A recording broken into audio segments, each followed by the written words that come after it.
सभी साथियों को मेरा नमस्कार, स्वागत है आप सभी का आज 19 अगस्त के जनसत्ता विश्लेषण में। आइए शुरू करते हैं जनसत्ता विश्लेषण बिना किसी देरी के।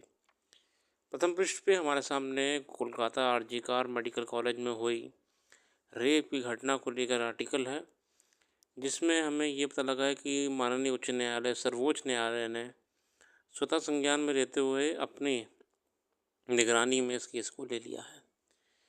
शीर्ष अदालत ने अर्जी कर मामले में स्वतः संज्ञान लिया है। हमें उम्मीद है कि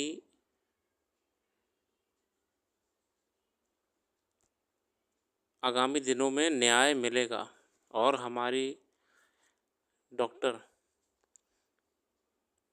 जिनके साथ इतनी बुरी दुर्घटना हुई है, न्याय मिलेगा उन्हें। और एक ऐसा मैसेज भी समाज में भेजा जाए कि आगे जाके कोई सोचे भी ना इस जघन्य अपराध के बारे में।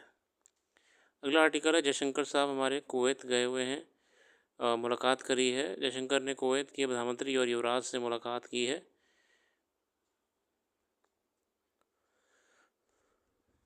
हम सीधे बढ़ेंगे अपने आर्टिकल्स संपादकीय की ओर और आज संपादकीय में शुरुआत करेंगे कल्प मेधा से।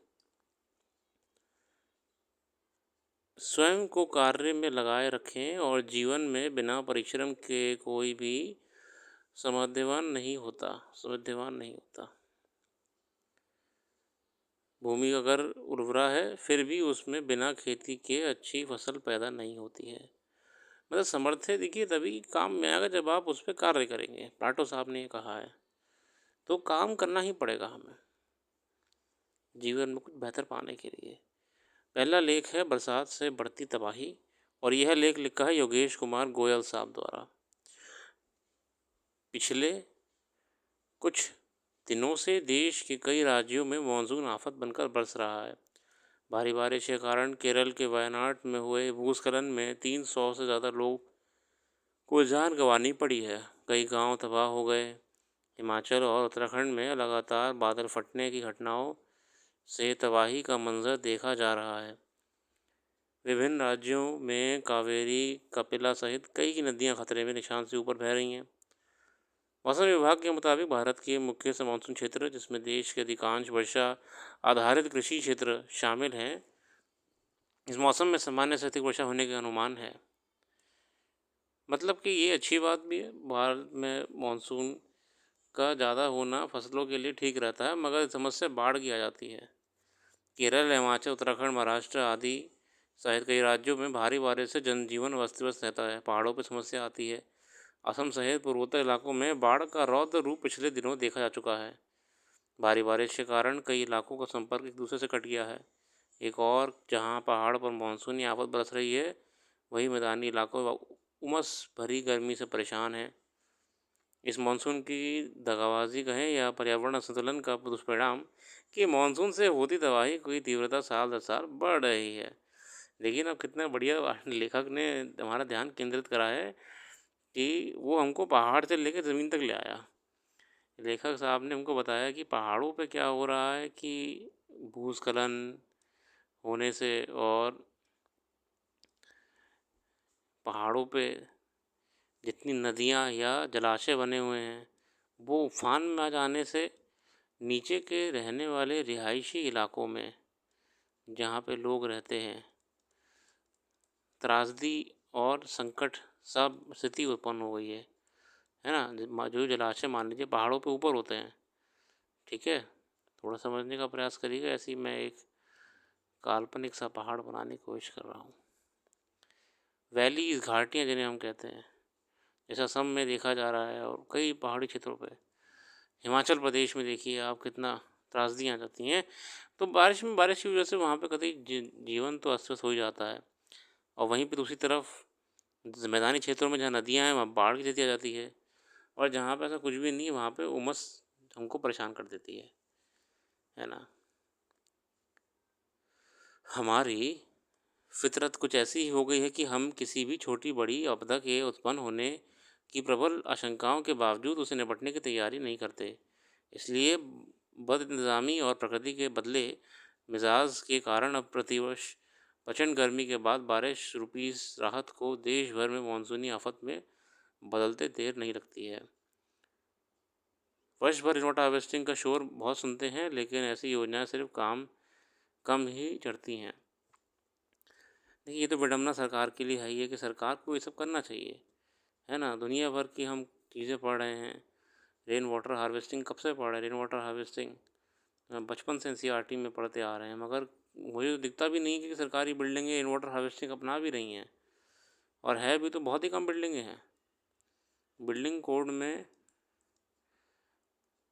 मैंडेटरी होना चाहिए, मगर ऐसा कुछ दिखता नहीं है ना।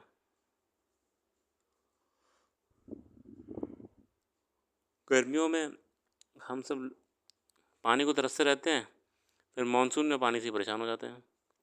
भारी बारिश और बाढ़ अब केवल भारत की समस्या नहीं है, दुनिया भर में इससे भारी तबाही हो रही है। जलवायु परिवर्तन के कारण अब अमेरिका, चीन, जर्मनी ऐसे संपन्न देश भी ऐसी कुदरती बौने नज़र आते हैं। मौसमी परिवर्तन पर नेचर कम्युनिकेशन में प्रकाशित एक अध्ययन के मुताबिक जलवायु परिवर्तन के कारण भारत में एक हिस्सा जहां सूखे का संकट से झेल रहा है ना, जहाँ पे एक तरफ ड्रॉट देख रहे हैं, वहीं दूसरी तरफ बाढ़ की स्थिति बन जाती है।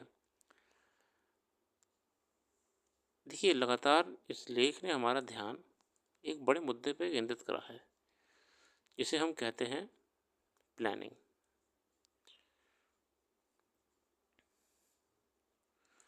होता क्या है कि गर्मियों में, समर में हम सब पानी को तरस रहे होते हैं। ज़्यादा पुरानी बात नहीं, 2 महीने पहले समझ लीजिए आप, पानी के टैंकरों की फोटो आती थी कि दिल्ली में पानी के टैंकर आ रहे हैं।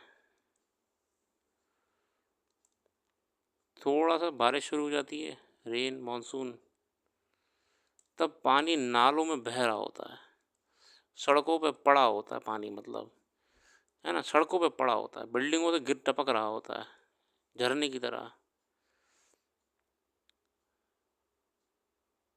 हम प्लानिंग ही नहीं कर पा रहे कि हम इससे पानी करेंगे क्या,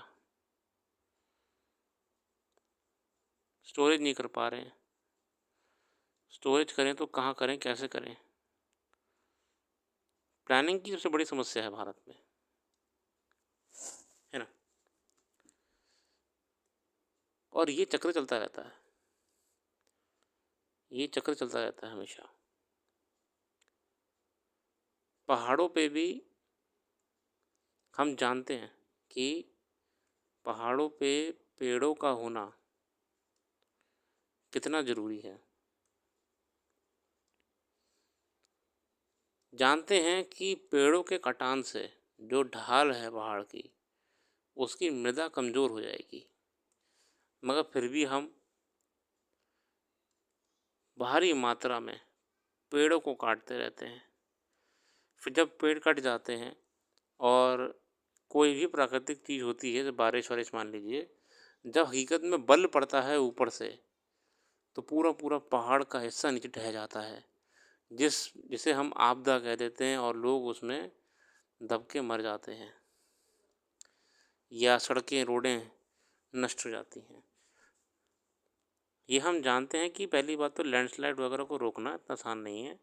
ये प्राकृतिक चीज़ है, कुछ आप नहीं भी करेंगे तो भी होके रहेगी। मगर अगर हम बस इसी बात के सहारे कटान अंधाधुंध करते रहेंगे, तो हम न्योता दे रहे हैं अपने आप को कि हम दुर्घटना के शिकार हो जाएं,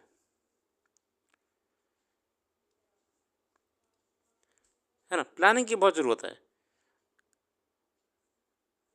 मगर वो हमें कुछ दिखता नहीं है गवर्नमेंट की तरफ से भी, है ना। अगर हम ग्रामीण क्षेत्रों में भी बारिश के मौसम के हिसाब से बड़े बड़े जलाशय बना दें, रिजर्वायर बना दें, कम्युनिटी पॉन्ड बना दें, तो बारिश का पानी इतना इकट्ठा हो जाएगा कि पानी बारिश ना होने पर भी कभी भी गांव में खेती को दिक्कत नहीं आएगी। कृषि सिंचाई को लेकर कोई दिक्कत नहीं। अगले आर्टिकल में पढ़ेंगे संपादकीय पे हादसों की रेल, ये रेल हादसों को लेकर है। अब तो रेल हादसे जैसे आए दिन बात हो गए हैं। पिछले 2 महीने में शायद ही कोई हफ्ता बीता होगा जब कोई ना कोई बड़ी दुर्घटना ना हुई हो। हादसा अभी कानपुर में भी हुआ है ना। तस्वीरें साफ देखा जा रहा है कि इंजन के आगे जानवरों आदि से सुरक्षा के लिए लगा लोहे का ऐसा टकरा कर टूट चुका है। समझना मुश्किल है कि इतना भारी पत्थर रेल की पटरी पर आया कैसे। अब जो कानपुर में इंसिडेंट में ये हुआ है कि थोड़ा सा इन्वेस्टिगेशन जब करी रेलवे ने, तो ये पाया है कि ये दुर्घटना जानबूझ के करी गई है ना। मगर फिर भी सवाल तो उठता ही है, क्या रेल सुरक्षा हम किसी शरारती तत्व के हाथों छोड़ सकते हैं अपनी? क्या कर रही थी इंटेलिजेंस, क्या कर रही है आरपीएफ, पुलिस क्या कर रही है? वर्षों से ट्रेनों में टक्कर रोधी उपकरण लगाने की और पटरियों को अधिक सुगम बनाने की योजना पर काम चल रहा है। वर्तमान सरकार ने कवच नामक उपकरण विकसित किया, जिसे लगाने के बाद गाड़ियों में हादसों की आशंका शून्य होने का दावा किया जाता रहा है, मगर अभी तक यह प्रणाली कुछ ही जगह पर लग पाई है। साथियों, यहाँ पे हम कवच प्रणाली की बात कर रहे हैं, जो कि सिर्फ कागजों पर दिखाई दे रही है। सरकार ने बहुत बढ़ चढ़ के कवच का पहले प्रमोशन करा। कवच क्या है? एंटी कोलिजन है। मतलब कवच में ये टेक्नोलॉजी दे रखी है कि अगर मान ली दो ट्रेन गलती से भी आमने सामने या आगे पीछे आ जाती हैं, तो अलर्ट सिस्टम दे देगा एक दूसरे को और ट्रेनें अपने आप धीमी हो जाएंगी एक निश्चित दूरी पे आके, तो बड़ा रेल हादसा इससे रुक जाएगा। मतलब कुछ भी, ट्रेन हो, बोगी हो, कुछ भी हो, सामने अगर आ गई तो वो अलर्ट कर देगा और ट्रेन को समय रहते ब्रेकिंग शुरू कर देगा, रोकना शुरू कर देगा। मगर ये सिर्फ और सिर्फ कागजों में चल रही है। कवच योजना जिस गति से ये लगनी चाहिए सब जगह, ये नहीं लग पा रही है।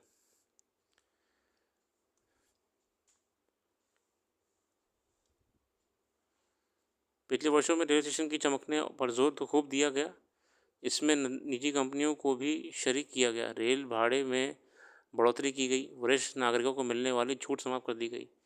इस तरह रेलवे का मुनाफा बढ़ाने का हर प्रयास किया गया, मगर रेल सुरक्षा के मामले में स्थिति दयनीय बनी हुई है। अभी रेलों में महिलाओं के साथ दुष्कर्म, चोरी और लूट जैसी घटनाएं रुक नहीं पा रही हैं। विचित्र है कि तेज रफ्तार ट्रेन चलाकर दुनिया से होड़ करने का दम भरा जाता है, मगर मौजूदा गाड़ियों की सुरक्षा का कोई व्यवहारिक उपाय तलाशने की कोशिश नहीं होती है। समस्या तो है साथियों।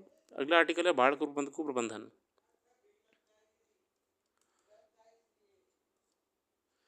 ये आप पढ़ लीजिएगा, मैंने इसका हाईलाइट कर दिया, आप इसका देख कर लीजिएगा। बाकी आश्रित रखते हैं। अपना कीमती समय देने के लिए बहुत बहुत धन्यवाद।